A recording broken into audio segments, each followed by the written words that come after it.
Hello. Oh, we're out of focus. There we go. Hello, it's Becky back with another video.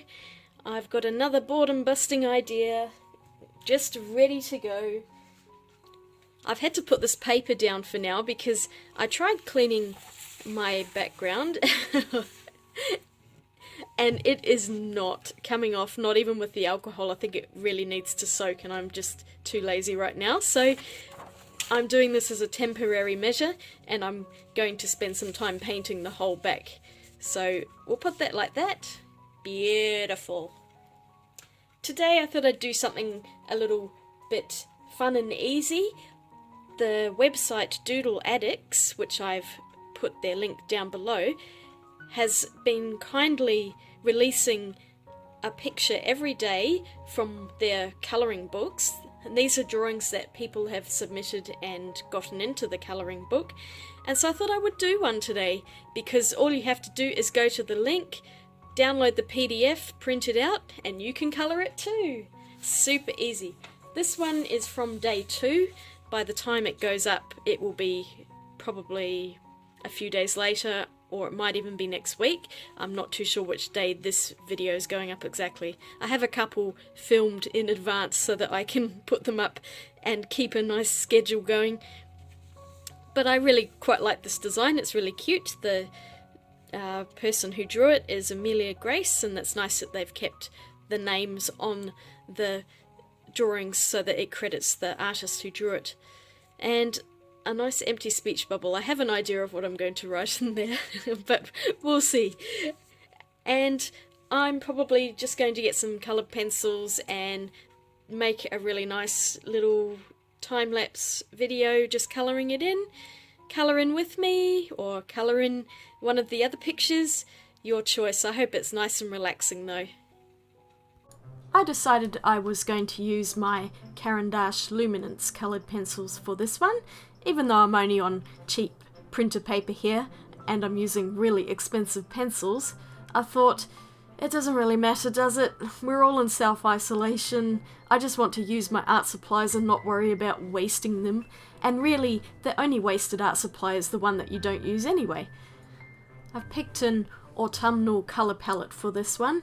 It's autumn in Australia, and with a fox, it just lends itself to nice warm reddish brownish colours. So I didn't really think about the colours I was going to use too much. I just looked at them and went, yeah, that one, they all look good.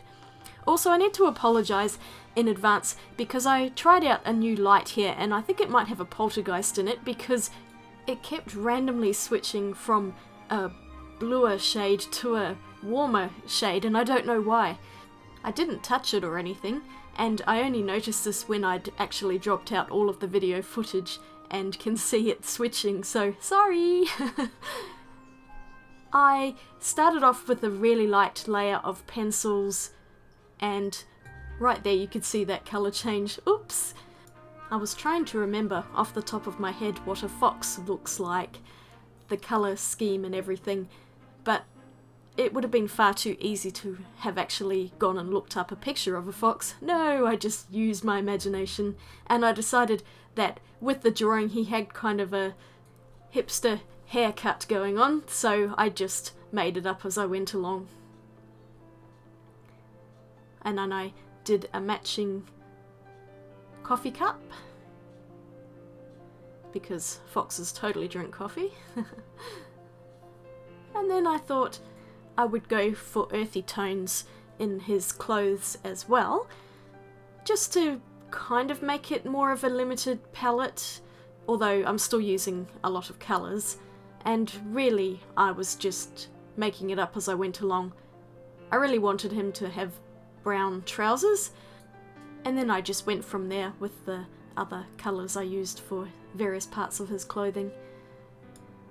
The Caran Luminance Pencils really are lovely. They've got a waxy quality to them, similar to Prismacolor, but they do lay down quite differently, I find. They're slightly drier than Prismacolor, I think.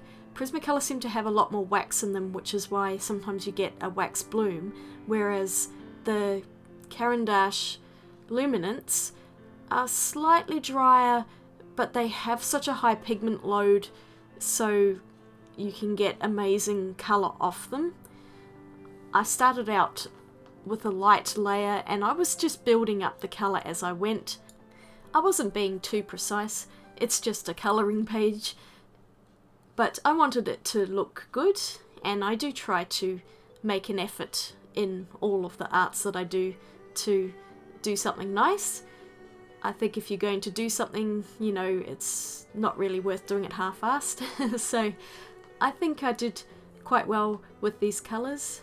I really liked the green coat with the brown trousers and his orangey fur.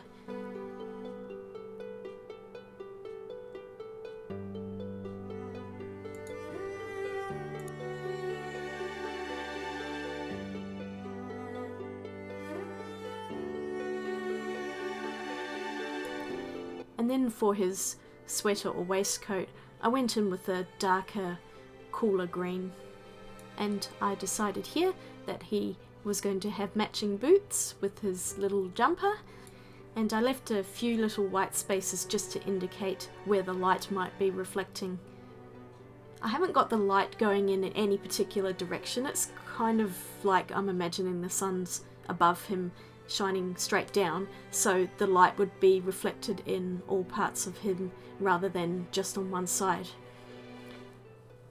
I dithered for ages trying to decide on a colour for his scarf, and I was thinking purple, but it just didn't look right, so I went for a cooler aquamarine colour palette into the bluer side of things. And I went over some of the highlights with white, and I was going to do a red bag and I thought it might have been too many colours for this, so I just did a matching bag with his scarf. I was imagining that the fox likes to be very stylish and matchy-matchy, so that's why I ended up doing the bag the same colour. I'm glad I made that choice. I think a red bag would have looked quite nice too, but as I said before, just too many colours for what I was wanting here. Other times I'll use every single colour in the rainbow, but this one just wanted to stay nice and autumnal. And at the end here, I'm colouring in those little autumn leaves in various shades. And then I coloured in the lady's name as well. And then I wrote in pencil my little expression, because it's exactly what I was thinking at the time, and went over it in a pen.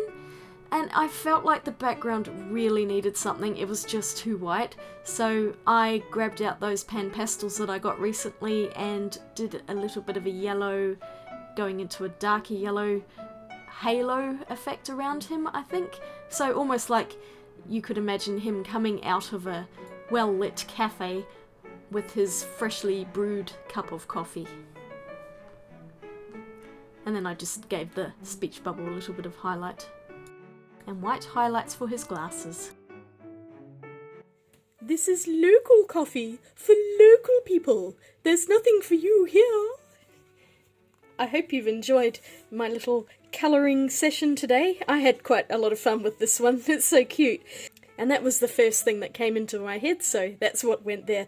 That's also because where my dad lives out in Clunes, they do have a small local IGA, which is a little supermarket, and they've had to put up a sign saying local people only, and you have to take in a photo ID to prove that you live locally, because there've been busloads of people from Melbourne coming into these small towns and taking all their stuff, and it's a total nightmare with this going on. So someone stuck up a little sign saying Royston Vasey, and of course that's where this went, and just the look on his face, he just looks like he's a snooty fox.